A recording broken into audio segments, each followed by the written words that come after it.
Pemirsa, garis besar dari pidato Presiden yang disampaikan dalam sidang tahunan MPR RI pada tahun 2021, kalau kita ikuti tadi adalah mengenai penanganan pandemi COVID-19 di sektor kesehatan. Menarik kita bahas poin-poin yang sudah kita dengarkan, pemirsa. Kami akan mengajak Anda membahas bersama Profesor Dini Santi Purwono. Beliau merupakan staf khusus Presiden. Saya sapa Bu Dini, selamat pagi menjelang siang Bu Dini. Selamat pagi, Mas. Tapi mohon maaf, saya belum profesor ini, by the way. Saya panggilnya Bu Dini ya. Bu Dini, sehat selalu. Silakan, sama-sama, Mas. Baik, Bu Dini, tadi kita lihat garis besarnya ini merupakan penanganan pandemi COVID-19. Tapi kalau mungkin Bu Dini bisa jabarkan sekali lagi, sebenarnya pada saat ini target dari pemerintah penanganankah atau pertahanan untuk menghadapi pandemi ini, Bu Dini? Ya, jadi kalau sesuai dengan tema pidato kenegaraan tahun ini adalah Indonesia tangguh, Indonesia tumbuh gitu. Jadi kita tidak hanya cuma bertahan, kita tidak hanya cukup untuk tangguh, tapi kita juga harus bisa bertumbuh gitu. Jadi selain daripada kita bertahan, tapi juga kita harus terus maju bertumbuh, begitu Mas. Oke.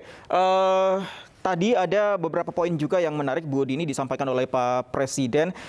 Sebenarnya pembangunan dan juga agenda besar di tengah penanganan pandemi COVID-19 ini tidak akan dikesampingkan sedikit pun. Sementara bisakah tidak terpecah fokus dari pemerintah saat ini di tengah menangani pandemi tersebut yang kita bisa katakan juga luar biasa sulit untuk menangani tersebut. Kemudian di sisi lain harus fokus juga untuk tetap meningkatkan pembangunan dan juga agenda-agenda besar. Agenda besar mana sebenarnya yang akan difokuskan oleh pemerintah di tengah pandemi ini, Bu Dini? Iya Mas Fandi, prioritas pemerintah yang terutama pada saat ini masih tetap kesehatan ya, karena kita masih dalam tengah pandemi dan kita belum betul-betul keluar dari situasi pandemi ini. Jadi fokus pemerintah masih tetap kepada kesehatan. Tapi kembali kita tidak hanya juga terpaku pada kesehatan, tapi juga pemerintah tetap fokus untuk melaksanakan reformasi struktural, perbaikan-perbaikan yang perlu dilakukan. Reformasi struktural yang terbesar contohnya kita bisa lihat baru-baru ini adalah Undang-Undang Cipta Kerja, suatu terobosan, kemudian juga OSS yang tadi juga disebut oleh Presiden, Online Single Submission, dan kemudian juga LPI yang merupakan Sovereign Wealth Fund yang pertama kali dimiliki oleh Indonesia. Ini dibutuhkan ke depan untuk mendukung sustainability daripada pembangunan negara. Jadi memang pemerintah berupaya keras selain daripada menangani pandemi, tapi tadi itu masih sejalan dengan temanya yaitu tangguh dan tumbuh. Jadi kita tidak hanya bertahan, tapi juga harus bergerak maju terus begitu. Dan kalau kita mau lihat, memang tahun lalu kita sempat mengalami cukup dalam ya penurunan daripada pertumbuhan ekonomi sempat minus, tapi kita lihat tahun ini tetap meskipun di tengah pandemi, toh juga tetap ada pertumbuhan dan inflasi juga tetap terjaga. Begitu Mas Fandi. Ada target khusus berapa persen pertumbuhan ekonomi yang akan dicapai untuk khususnya untuk tahun depan? Karena kita akan segera mendengarkan juga RUU APBN tahun depan, Bu Dini. Untuk outlook tahun depan diperkirakan sekitar 5–5,5% ya Mas Fandi. Di kisaran itu ya. Oke, Bu Dini, masih terkait dengan penanganan pandemi COVID-19. Tadi ada juga menarik, Presiden mengatakan bahwa akan terus menjamin harga obat. Sementara kita tidak bisa menutup mata, Bu Dini, di luar sana ada permainan pelaku yang menimbun obat-obatan ketika dibutuhkan oleh masyarakat, khususnya untuk penanganan pandemi COVID-19. Apa yang dilakukan untuk menangani hal-hal tersebut? Apakah ada program khusus yang akan dibuat oleh pemerintah, Bu Dini? Ya, pemerintah terus memperbaiki sistem yang ada ya Mas Farid tentunya gitu, bahwa terjadi kebocoran-kebocoran itu memang tidak bisa dihindari, tapi paling tidak bisa dimitigasi. Jadi pemerintah juga seperti kita ketahui sudah menetapkan harga eceran obat, dan kemudian juga dari aparat penegak hukum juga sudah bekerja gitu kan untuk membantu melakukan penegakan hukum dan memberikan sanksi atau melakukan tindakan hukum yang diperlukan sesuai dengan peraturan yang ada gitu untuk orang-orang yang memang melakukan penimbunan obat ini gitu, melakukan pelanggaran hukum. Seperti itu Mas Fandi. Jadi memang pemerintah selalu terus memperbaiki sistem yang ada supaya bisa memiliki kontrol yang lebih tinggi terhadap stok obat-obatan. Dan kemudian juga dari BUMN kita juga sebetulnya di tengah pandemi ini kita jadi belajar banyak ya Mas Fandi ya. Jadi salah satunya adalah kita belajar bahwa kita harus mandiri baik dari sisi obat-obatan dan mungkin kemudian kita harapkan juga bisa mandiri vaksin. BUMN di bidang farmasi juga bekerja keras di bawah instruksi Menteri BUMN untuk terus memproduksi obat-obatan yang dibutuhkan terutama yang terkait dengan treatment COVID-19. Nah, begitu, Bu Mas. Dini, ini menarik. Kemandirian industri obat, seperti apa sebenarnya yang dimaksud? Apakah ini artinya kita akan pelan-pelan melepas diplomasi vaksin yang sudah berjalan saat ini? Kita tentunya harus realistis ya Mas ya. Satu hal kita akan berusaha sekuat tenaga dengan apa yang kita punya untuk memaksimalisasi semua fasilitas infrastruktur di bidang farmasi yang kita punya. Diplomasi akan tetap berjalan, tapi juga kita tidak bisa hanya mengandalkan itu sendiri gitu. Dalam keadaan pandemi seperti ini, kita tentunya harus menggunakan all resources, semua sumber daya yang ada. Termasuk juga untuk pengembangan vaksin merah putih yang waktu itu sempat dicanangkan gitu. Dan itu akan terus juga di follow up, dimonitor untuk didorong perkembangannya Mas. Jadi kita akan maksimalkan semua daya upaya yang memang dapat kita lakukan. Apa ini artinya vaksin dari luar negeri, diplomasi vaksin masih tetap berjalan, tapi juga apakah ada upaya untuk menggunakan vaksin buatan anak bangsa? Begitu Bu Dini? Tentunya Mas, seperti saya sampaikan tadi, memang kan Indonesia kita populasinya cukup tinggi ya Mas ya gitu. Dan untuk diplomasi vaksin tetap berjalan karena memang kita masih membutuhkan vaksin tersebut dari luar negeri. Tapi juga kita tidak bisa berpuas diri dengan hal itu gitu kan. Kalau memang masih ada ruang yang ada yang bisa dikembangkan di dalam negeri, karya anak bangsa, tentu kita akan dorong Mas. Karena memang masih banyak sekali jumlah vaksin yang kita butuhkan ya untuk menciptakan herd immunity.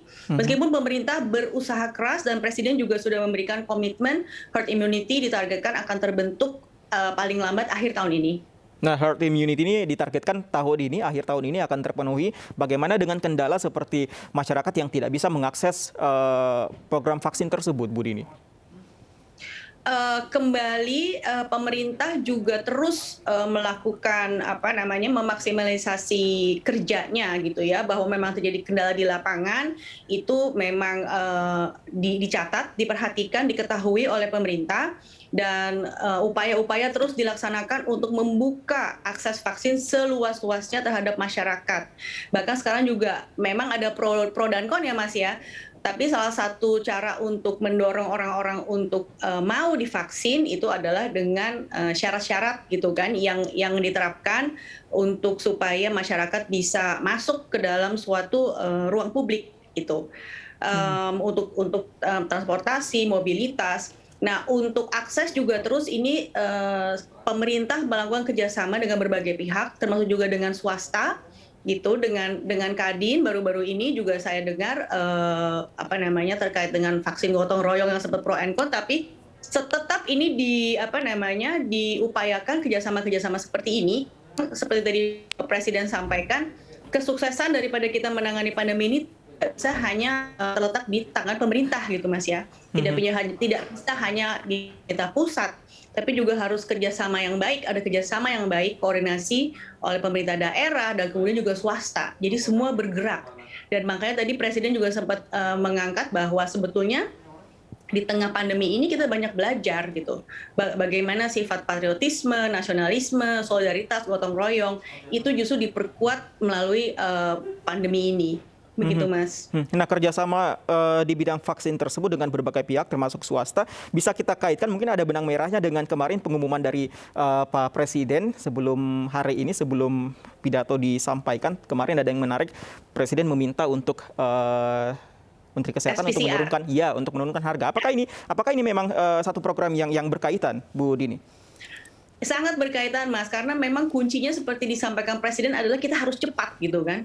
Kita harus cepat Gimana kita bisa cepat gitu kalau harga tes PCR masih mahal, itu kan berarti salah satu kendala. Jadi memang pemerintah terus seperti saya sampaikan, pemerintah itu terus kita belajar ya Mas ya, karena situasi ini adalah situasi yang baru, tidak ada satu pemerintah di dunia pun yang siap menghadapi pandemi ini, tapi kita patut apresiasi saya rasa upaya yang dilakukan oleh pemerintah sejauh ini, kita tidak sampai berantakan dan tidak menjadi pecundang gitu Mas ya dibandingkan dengan negara-negara lain yang ada di dunia. Kecepatan itu dibutuhkan dan kita selalu benchmarking dengan negara-negara lain dan presiden merasa bahwa memang harga tes PCR kita masih terlalu mahal dibandingkan dengan negara lain dan karena itu presiden menginstruksikan kepada Menteri Kesehatan untuk menurunkan harga tes PCR untuk mendorong kecepatan daripada tracing. Tapi kenapa baru sekarang arahan untuk menurunkan harga tersebut baru dilakukan? Kenapa tidak jauh-jauh hari, Bu Dini? Iya, ini kan semua seperti saya sampaikan tadi situasi yang memang kita masih sama-sama belajar ya Mas ya gitu. Semuanya ini mungkin ada dinamikanya gitu kan. Kemudian juga benchmarking dengan negara-negara lain ya kita tetap belajar dan terus memperbaiki diri. Kalau memang masih ada yang kurang ya akan disempurnakan gitu. Salah satunya mengenai harga ini. Gitu Mas. Koordinasi pihak istana dengan Kementerian Kesehatan sejauh ini terkait arahan tersebut sudah sejauh mana Bu Dini? Setahu saya komunikasi presiden dengan para menterinya itu cukup baik ya, bahkan kalau kita lihat seringkali juga kan bisa dilihat oleh masyarakat, ditayangkan juga oleh media gitu kan, presiden kalau misalnya ada sesuatu hal yang urgent penting nggak banyak repot gitu, presiden langsung telepon menterinya gitu kan on the spot langsung menyampaikan pesan apa yang harus dilakukan gitu. Jadi komunikasi dalam hal ini sudah dilakukan oleh presiden kepada Menkes. Berarti kalau misalnya ada masyarakat yang masih menemukan harga PCR yang tinggi, apa yang harus dilakukan, Bu Dini? Silahkan dilaporkan, Mas, silahkan dilaporkan. Jadi kan kalau di istana juga ada kantor staf presiden ya, KSP, itu nanti bisa dilaporkan ke situ dan memang setahu saya di KSP khususnya di Deputi 2 itu memang dari waktu ke waktu selalu melakukan koordinasi dan diskusi Mas dengan kementerian lembaga terkait. Jadi dari KSP juga tetap memantau, memang tugas dari KSP adalah untuk mengawal agenda strategis presiden kan Mas ya. Jadi hal ini akan menjadi salah satu catatan yang akan dimonitor juga oleh KSP. Oke, Bu Dini, pertanyaan selanjutnya untuk Bu Dini, ini tadi kita simak pidato dari Presiden dan juga sudah kita bahas tadi di awal Bu Dini bahwa meskipun pandemi saat ini fokus dari pemerintah adalah penanganan dari pandemi itu sendiri, namun pembangunan di sektor lain ini tetap harus dilakukan oleh pemerintah. Sementara pembangunan tersebut juga akan berpengaruh dengan misalnya tindakan korupsi yang dilakukan. Kenapa dalam pidato tahun ini tidak ada sama sekali disinggung oleh Presiden mengenai penanganan korupsi ini, Bu Dini? Karena mungkin salah satu alasannya adalah korupsi memang kita sudah punya tracknya Mas ya. Aturannya sudah jelas gitu kan. Jadi kita sudah punya KPK, aturan sudah ada Dewas, dan kemudian juga tadi kembali Presiden menyinggung bahwa untuk kesuksesan bangsa ini keluar dari pandemi, kesuksesan negara ini untuk menangani korupsi, upaya penegakan hukum, pelanggaran HAM, dan sebagainya, itu tidak lepas dari juga campur tangan atau partisipasi dari lembaga-lembaga negara yang lain Mas, yaitu adalah legislatif dan yudikatif tentunya gitu. Tidak bisa eksekutif berjalan sendiri. Jadi kalau dari eksekutif untuk urusan korupsi ini sebetulnya sudah clear, aturan bermainnya sudah jelas, KPK sudah ada gitu kan Mas. Tapi nanti kan pada saat prosesnya tentunya tidak terlepas dari keterlibatan kepolisian, kemudian Kejaksaan Agung, dan pada akhirnya lembaga yudikatif, para hakim dan juga Mahkamah Agung. Tapi apakah itu akan masuk dalam pembahasan di penyampaian RUU APBN nantinya? Kalau untuk RUU APBN mungkin bukan saya yang tepat untuk menyampaikan hal itu, Mas, ya. Oke. Nanti mungkin ada Deputi 3 dari KSP yang bisa menjelaskan lebih jelas mengenai nota keuangan mengenai APBN.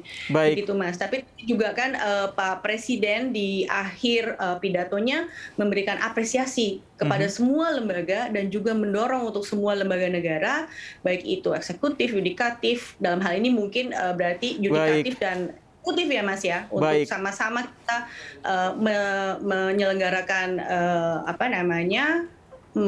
menyelenggarakan kehidupan bernegara ini gitu loh, supaya semuanya ini bisa berjalan dengan baik dan sukses. Baik, lengkapnya nanti kita akan tunggu bagaimana penyampaian di RUU APBN yang juga akan disampaikan siang ini. Bu Dini, sayang sekali kita dibatasi oleh waktu. Kita akan berbincang nanti di lain kesempatan. Terima kasih informasinya Bu Dini Shanti Purwono, staf khusus Presiden. Sehat selalu Bu Dini, selamat pagi.